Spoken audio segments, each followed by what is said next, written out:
What's your view around cholesterol and saturated fat?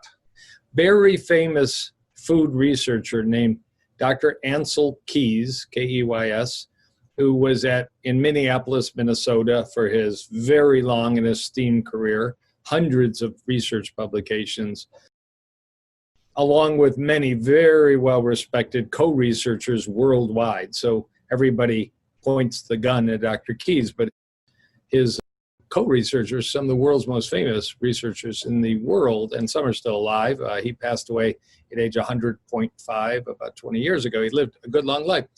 And he visited in 1951 Naples, Italy, and the people he was interviewing said, we don't have heart attacks in Naples. We don't see heart attacks at the hospital. Whereas right then, Minneapolis, Minnesota was having a spike in heart attacks after World War II. He was intrigued. He was told, we think it's our diet because we do smoke and we're not the fittest people, but we eat a very clean diet. In fact, Dr. Keys termed it the Mediterranean diet. He wrote 3 diet books about it with his wife that became huge bestsellers, and introduced the whole concept of patterning your diet, patterning after a diet naturally low in meats, relatively high in fruits, vegetable, olive oil, nuts, seeds, with some fish, add in some wine for the social engagement. And he got much credit for that. Then he went into the basic science labs to show, whereas dietary cholesterol had not much effect on your blood cholesterol.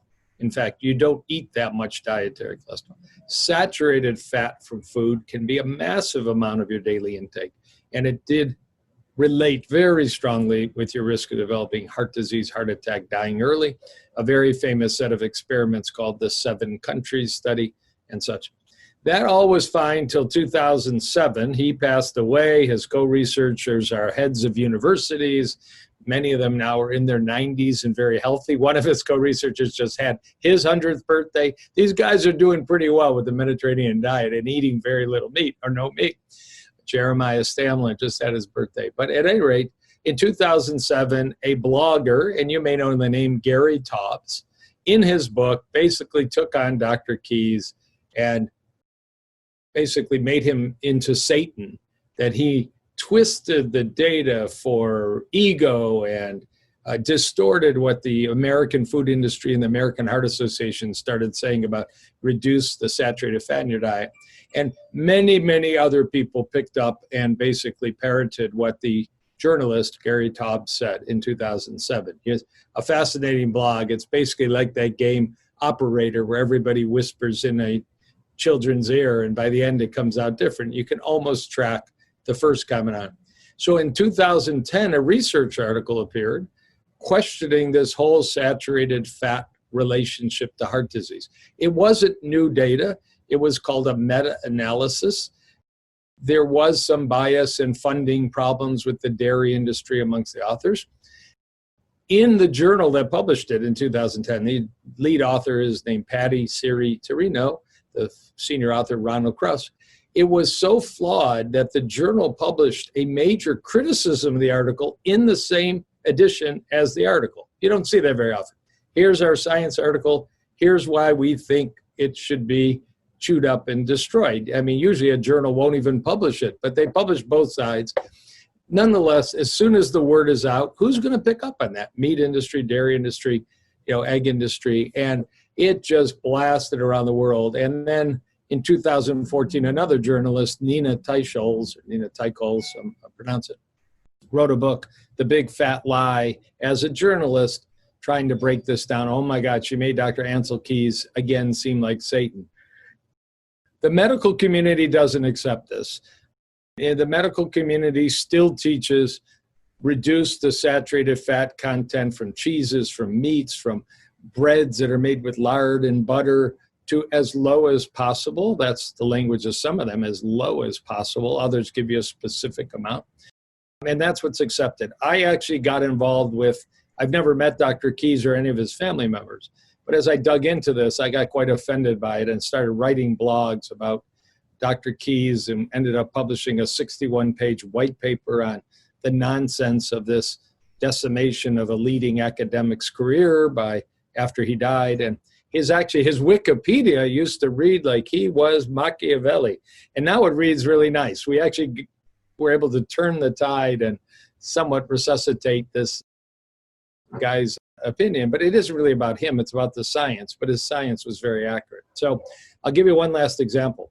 Just in the last 3 or 4 weeks, the most expensive cardiac research study ever was published, called the ischemia study.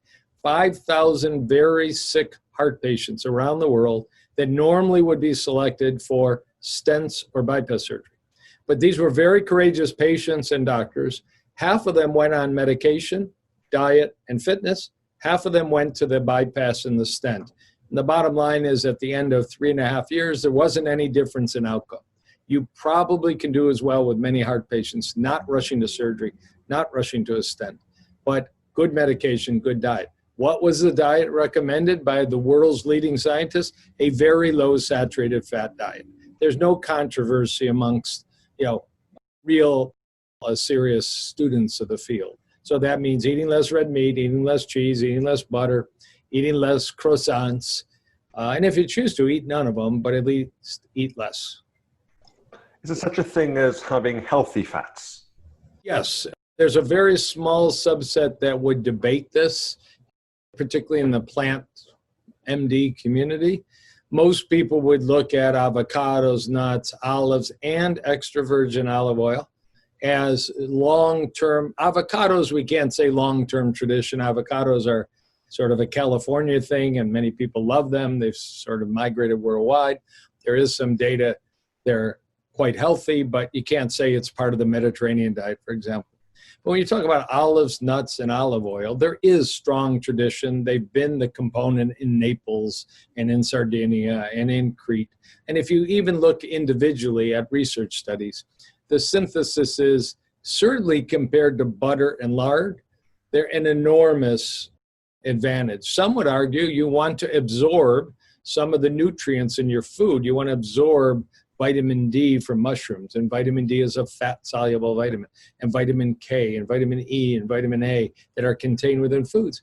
Fat-soluble vitamins are absorbed better if there is some fat in the diet. So if you have a big, beautiful, colorful bowl of salad of every kind, and there is some olive oil sprinkled on it, extra virgin olive oil, you've probably upped your ability to incorporate that into your body. If you're dealing and struggling with serious weight issues, serious type 2 diabetes and weight issues, maybe very advanced heart disease, there is a sliver of data for sure that eliminating some of these fats may have a role, but that's not where most people are at. And just again to conclude, interestingly, in the last month, the Harvard School of Public Health published a massive study, about 130,000 men and women followed for nearly 30 years. Replacing butter and lard with extra virgin olive oil, heart disease rates went down and down. It wasn't a randomized trial, it was a nutritional observational study, but it's consistent with a lot of other literature. So, what do we usually do is we get to a restaurant, there's a bread bowl, there's the probably poor quality olive oil bottle, and we just consumed 1,000 calories. That's not exactly the profile, but if you can find, good Greek, Italian, Spanish, Portuguese olive oil, olives, and nuts, they can be a good part of a diet for sure. Should we therefore stay away from highly processed vegetable oils like canola oil and like highly processed sunflower oil? They seem to be cropping up as being quite highly inflammatory. And I think we all know that olive oil is really great for us if it's high quality. But what about some of these, these sort of oils that have been, touted as being very healthy for you? Are they really healthy? Or? Yeah, there's two issues there. One is, again, outsourcing your diet to restaurants. And again, having an inside view. You're buying a big tub of some sort of oil in a plastic container. You can't really verify any quality about it. It's sitting exposed to light. It's probably degraded. Certainly that happens to olive oil. If it's not in a dark glass container protecting it from light, it can get oxidized, degraded, and lose much of its health promoting properties. So when you're outsourcing to restaurants, certainly fast food restaurants, hands off really low quality industrial oils, because it's always, try and make a nickel on a dollar purchase. It's cost, cost, cost. I mean, in your own home, buying, and I would again say oils, organic oils, they are usually healthier still than butter and lard. There are nice studies from Harvard School of Public Health and others. As you shift from saturated fat-rich products like butter to vegetable oils, there's an improvement in heart health. Even, some of the ones you mentioned. There's a famous study from France about 25 years ago called the Lyon Heart Trial. They took butter away and they put in canola-enriched margarine.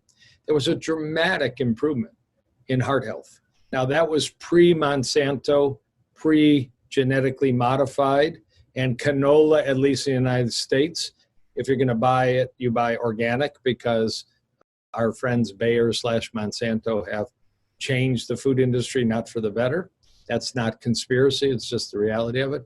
But, there is that spectrum from maybe little oil, no oil, which for some people is a good place to be. You can learn to steam and saute with vegetable stock. But be quality about your fats in your diet, just like you're going to be quality about the other things you've asked me about.